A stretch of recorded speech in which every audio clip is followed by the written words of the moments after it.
COTA 2025 Race Notes. Sabrina's Race Notes. Number 1. Max's Championship Mettle. Proving greatness under pressure. Max continues to bring forth evidence that he is a generational talent. Unlike his other championship contentions, he's coming from an underdog position and proving his mettle. COTA was another masterclass from Max.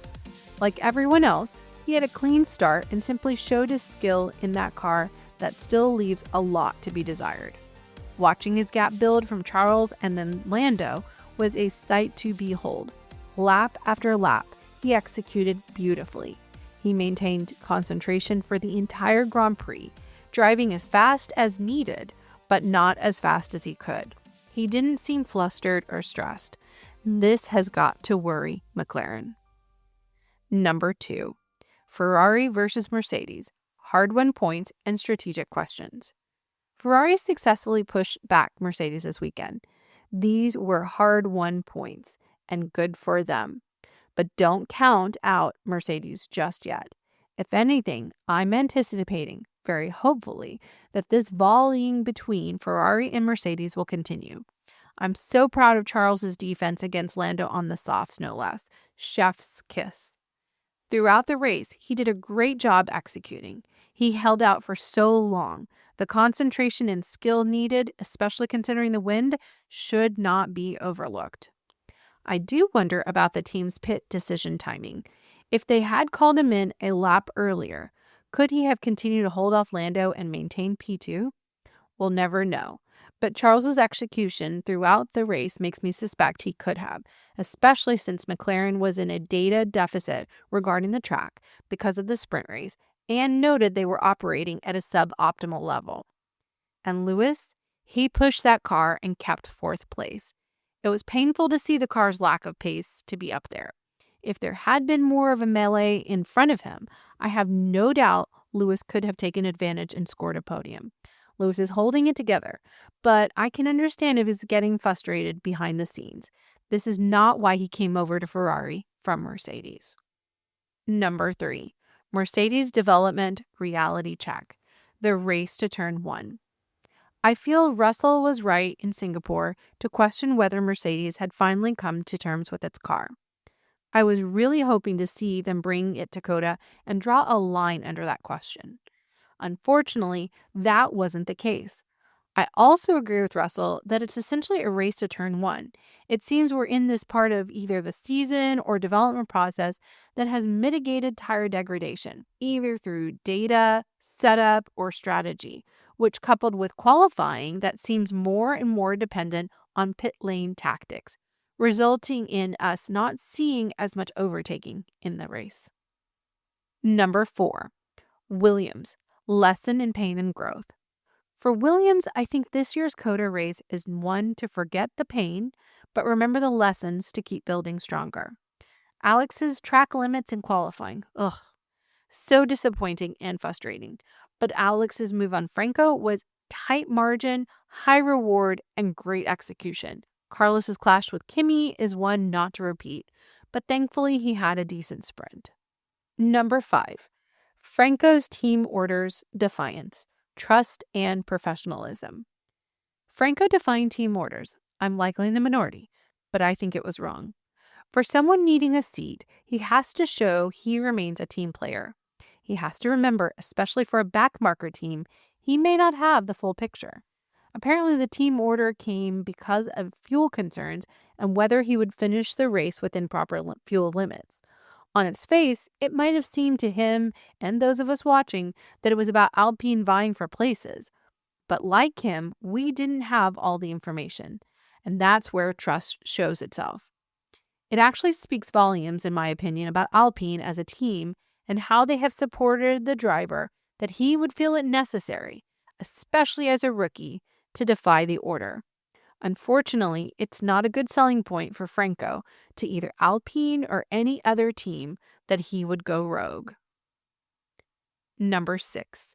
Sauber's circuit-specific promise, incremental development signs. Nico's fighting talent was on display this weekend, and thank goodness the car liked this circuit. Since it has so many similarities to classic tracks, including Silverstone, my suspicion is that this benefited Nico greatly. If Gabriel hadn't had the clash with Alex, I would feel more confident that Sauber may be improving incrementally as they tweak things, though their focus is on 2026 and likely their priority. If both Gabriel and Nico had scored points and done well, I would feel more strongly about the team's improvement over the year and whether they're getting a handle on the current car, which is likely helpful to their 26 efforts. Number 7. Red Bull's tape removal tactics. Classic F1 gamesmanship. Removing Lando's tape by Red Bull, in my honest opinion, is classic F1 tactics. Apparently, this isn't the first time Red Bull has removed the tape, and the tape is helping Lando get into position. Considering the problem faced earlier in the year regarding his position in the grid box, I can understand why the team is doing it. That said, Red Bull, and any other team right now, knows that the margins are slim, so any clever tactics to maintain or gain an advantage are fair game. My understanding is that the regulations are silent on the tape and silent on the tactics of removing it. I hear the argument of the spirit of the regulations and slightly roll my eyes. Why? Because this sport is about cleverness, finding loopholes, and gaining incremental advantages to win. So in this instance, I land in the Red Bull camp that removing it is fair play. Number 8. Turn 1 sprint incident. Psychological pressure. I really believe the weekend would have looked different for McLaren but for the turn 1 incident during the sprint. That crash not only stressed both garages, but messed with each driver psychologically. They felt the pressure. That said, I'm okay with it. This is the Drivers' Championship, and both of them have to bring it. Beat their teammate while also keeping Max at bay. I'm okay with each of them having weekends where they're jockeying, pushing, and doing their best. That's what I want to see. This week, Lando and his garage were able to bring it. Oscar wasn't. Next week, it might be the reverse. And at some point, it might be both of them truly battling each other, with Max either ahead or behind them. That's what I hope to see. I want each of them to walk away from COTA hungry to prove themselves as the best. Number 9. Fernando's frustrating weekend. Unrewarded determination. I felt so much sympathy for Fernando when I read the following. Quote, Alonso was 4th, quickest in the first practice, and then 6th in sprint qualifying. He was unable to show his pace in the Saturday sprint after being involved in a collision at the first corner, and was then 10th in qualifying for the Grand Prix itself, which is also where he finished on race day. End quote. This was not an easy track or weekend. I hope Fernando's determination and relentless pursuit will eventually be rewarded. I also felt for the rookies. It was a grueling weekend. Ollie managed to stay in the points, though. And number 10. COTA's unique conditions. Wind over heat. When you think of COTA, you think high degradation because of a rough and hot track. But I think the wind brought cooler temperatures on race day, but likely made it harder to follow and overtake, which posed real challenges for drivers and teams. So Pirelli's tire designations were essentially mooted. I really was impressed by how long the softs lasted and shocked that the hards weren't much better than the mediums. Hello everyone, and it's time for some more race notes, this time for the U.S. Grand Prix at Circuit of the Americas in Austin, Texas. I'm pleased to say that my wife and I and our son Derek, who many of you know from the podcast, and myself and one of Derek's buddies went down for the Friday free practice 1 and then sprint qualifying on Friday afternoon. And while we were there, we got to meet up with Sabrina and kind of sat there in turns 7, 8, 9, 10 and watched the action.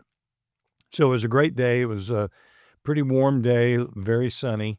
When cloud cover came over, it was very much appreciated, and it certainly put the track in a different position. Just from a temperature standpoint, you could just feel it change. And I think the weekend kind of worked out that way, where the weather was changing quite a bit. And in fact, the wind changed directions like 180 degrees from what it was on Saturday to what it was on Sunday, which kind of made some interesting adjustments necessary by the teams to deal with the way the wind was blowing and how that impacted things on the various corners and that sort of thing. So, yeah, it definitely presented some setup changes. As always, the crowd was huge. And, as usual, everybody seemed to be just having a great time. I will say I was very pleased to see that it was pretty easy to get into the track. I don't remember it being quite that easy in years past for a Friday, and getting out was much easier than it has been in the past. So I'm not sure exactly what's happened. Buddy Epstein has basically said that, the next big thing that they need to do for Circuit of the Americas is to get larger, wider roads, providing access to and from the track. So that would certainly be welcome, because I can only imagine what the traffic must have been like on Sunday after the race, when they had a total attendance for the 3 days of over 400,000 fans. And, they're talking about that with better access and all that, they could probably accommodate as many as 500,000 fans, which I'm kind of scratching my head about. But anyway, needless to say, the U.S. Grand Prix has become quite the fixture at Circuit of the Americas. They've just signed an extension that will take them out to 2034, I believe. So that's really good news. And very excited that Texas gets to host the United States Grand Prix. It certainly has found its home here.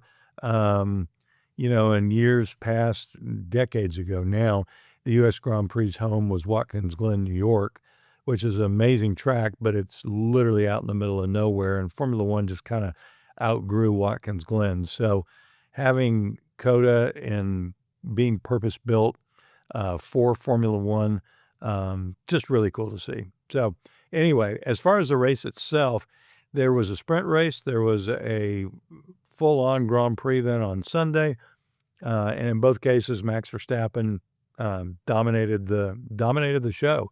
The sprint race, I think, was over after the first turn, quite frankly, because there was a crash involving Oscar Piastri, Lando Norris, Fernando Alonso, and Nico Hülkenberg. And it took out all three of the four cars. Hülkenberg continued on after he had a new wing added, put back on, I think. But, Fernando, he parked, he had a puncture, and it was sort of like, I'm not going to go and damage the car trying to bring it all the way around to the pits